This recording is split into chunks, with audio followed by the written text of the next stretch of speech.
If you don't live in California, you're probably missing out on perfect weather, teachers trying to trans your kids, and a 50% marginal tax rate. You're also probably missing out on political ads like these.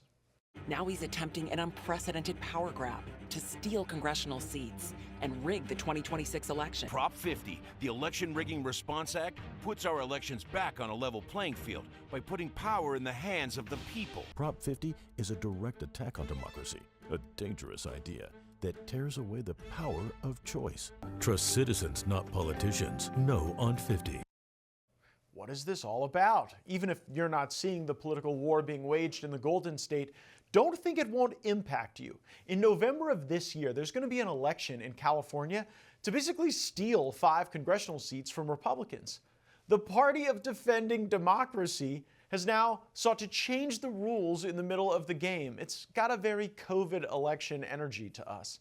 House Republicans only have a 4-vote margin in the House, so a 5-seat swing could be the difference between Trump getting more of his agenda or getting more impeachments. Joining us now, the founder of Make California Gold Again, Sarah Stevens, and the Los Angeles Regional Vice Chair for the California Republican Party, David Hernandez. So, Sarah, we'll start with you. Who's winning in this Prop 50 battle? Well, the reality is right now, a lot of people have no idea what Prop 50 even is. So we don't know if the Democrats are going to win or the conservatives. So there's really no telling what's going to happen unless we mobilize. David, it does seem like a lot of the advertisements are trying to suggest that the other side is cheating democracy, stealing democracy. How do Republicans really show this for what it is, just Gavin Newsom's desire to steal power to run for president? No, absolutely. And, you know, Matt, the reality is the people that are going to lose are Californians, regardless of party, because the reality is we have, 52 congressional seats here in California. The Democrats already have 43. And the reality is with the Republicans in power in Congress, you know, in the House, is it better to have more representatives from California to bring federal resources to your state than less? So when I talk to Democrats, I'm saying, what, you want to have 3 Republicans going to Congress trying to get money for infrastructure, public safety, or would you rather have 9? And who is, you know, do you really think a congressman in Arkansas or Florida is really going to care about, you know, with these financial times, sending billions of dollars to a state that only has 3 Republican representatives? So just on that common logic, it's better that Proposition 50 lose for all Californians. Sarah, the cost of this really has been striking to us. $250 million to run this election. You know, is part of the case Republicans can make to centrists that this is a state government that is in debt. This is a state government that couldn't make the fire hydrants work, that can't clean up the homeless, but yet they're spending all of this money for an off-year election. Does that move people? Yeah, it just blows people completely away. We are living in a state that is 120% mismanaged. When you look at California, it's honestly a dumpster fire. We have the highest crime, highest homelessness, highest taxes, the worst schools in the nation. Like literally, when people look at California, they laugh at us. And so this initiative that Gavin Newsom is proposing right now, which ballots are going to be on people's doorsteps tomorrow, this is just shocking people, because the reality is that he's doing his last ditch effort to get his people in before he gets out of California. Gavin Newsom is not going to be able to run for governor again. And so what he wants to do is to ensure that all of his friends are going to get in. And so he literally is spending $240 million of our California taxpayer dollars to get his friends in before he leaves office. That's really what this is all about. At the end of the day, he's making up all these, you know, smears, rumors, lies. And really, this is just all about him and power and the Democrats continuing to have California on lockdown. David, it seemed like not that long ago when Democrats were saying that Republicans were this grave threat to democracy, that we had no adherence to norms, that we would use violence to achieve our goals. All, of course, not true. But when Democrats use power in this way, do you think that we could maybe get back some of those centrist voters who are just worried about returning to normalcy?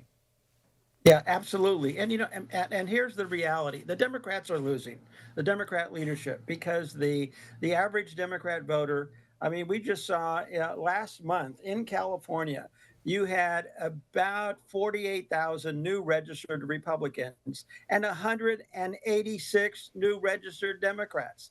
Now, granted, there was about 80,000 that registered as a no party preference, but what a like Sarah said, what a dumpster fire that in California, as liberal as some people think we are, that you only have 186 new Democrats last month and 48,000 Republicans.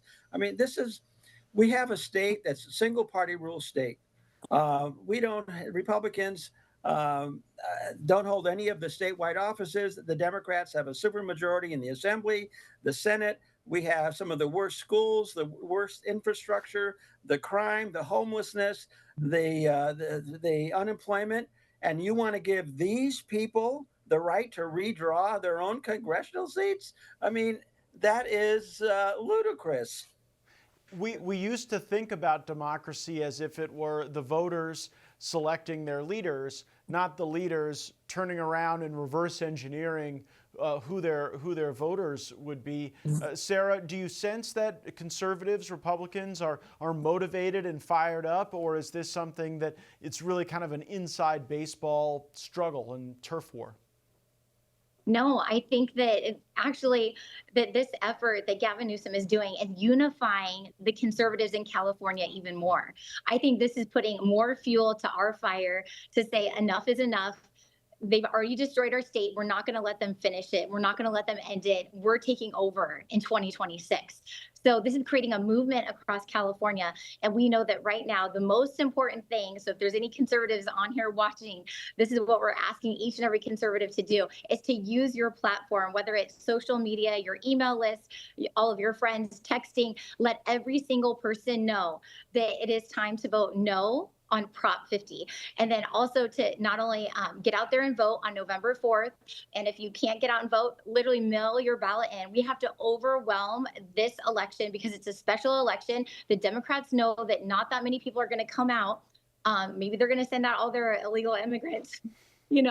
But we have to be the ones to mobilize our people and tell everyone, even though this is an off election year, we have to be the ones on the forefront and throw away any of our feelings of, apathy or thinking that we can't win back California. We have to knock off any of those thoughts and say, no, we're taking back the state. We're all going to get out there and vote.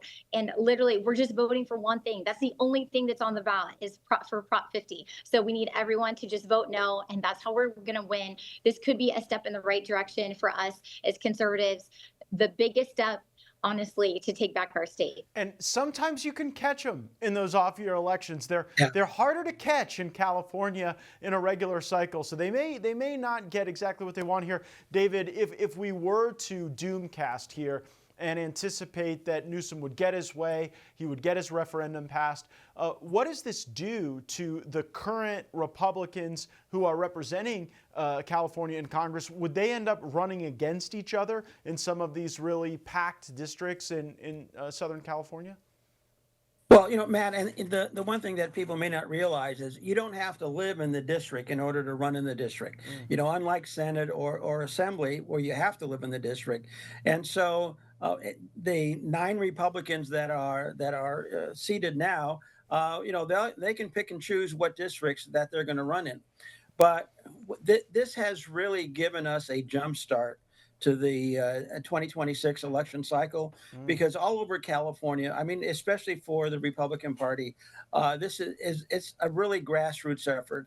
So you have a lot of volunteers are now getting back engaged in phone banking and texting and walking precincts. So this is all leading up to the June election. So I don't want to say that the governor, Christmas came early for Republicans, but what we're focusing on here is we're reaching out to the Republicans who have basically given up on voting.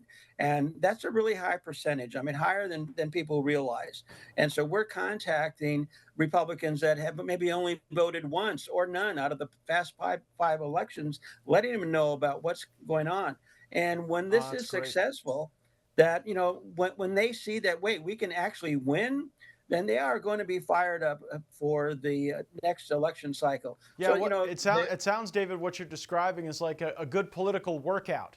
Yeah. Before the 2026 cycle, you're getting a good workout, and it looks like you and Sarah are taking good advantage of it, talking to a lot of voters, engaging them, and we wish you well in that effort to defeat Proposition 50. David Hernandez and Sarah Stevens, two terrific Republican activists here in California. Thank you for joining me. All right. Thank you, you. Matt.